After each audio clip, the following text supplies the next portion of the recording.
한 선교회가 운영하는 대전에 있는 비인가 기숙학교에서 학생과 교직원 등 127명이 코로나19 확진 판정을 받았습니다. 이 선교회는 최근 전국에서 입학 설명회를 개최한 것으로 확인됐는데요. 전국 감염 확산에 불씨가 되진 않을까 우려가 커지고 있습니다. 취재 기자 연결합니다. 김우준 기자. 네, 전국구입니다. 네. 자, 이번에 집단 감염이 발생한 곳이 비인가 교육시설이라고 하는데요. 여기가 기숙학교라고요. 네, 그렇습니다. 집단 감염은 IM 선교회가 운영하는 대전시 중구에 위치한 IM 국제학교에서 발생했습니다. 2010년에 설립된 비인가 교육시설로 선교사 육성 등을 목표로 하는 기숙학교입니다.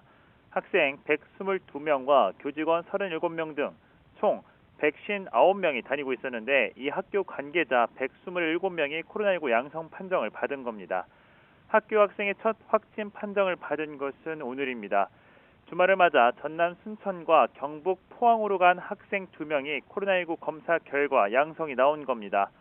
방역 당국 확인 결과 이 두 확진자 모두 대전에 있는 같은 국제 기숙학교 학생이었고 그 즉시 기숙학교 관련자에 대한 긴급 전수 검사를 시작했습니다.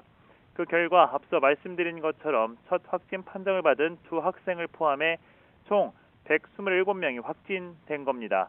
방역당국은 기숙학교인 만큼 밀집도가 높아 빠르게 전파된 것으로 보고 있습니다. 대전에서 한 번에 100명 이상 집단 감염이 발생한 건 이번이 처음인데요. 대전시는 집단 감염을 확인하자마자 시민들에게 긴급 재난 문자를 보내기도 했습니다. 문자를 받은 시민들이 대전시 홈페이지에 몰리면서 홈페이지 접속에 한때 오류가 발생하기도 했습니다.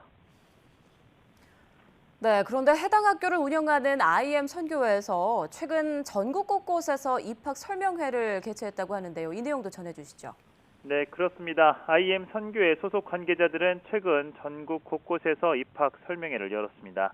학생과 학부모가 참여하는 설명회인 만큼 전국 집단 감염의 우려가 클 수밖에 없는 상황입니다. IM 선교회는 대전에서 집단 감염이 발생한 IM 국제학교뿐 아니라 TCS 국제학교도 운영 중입니다.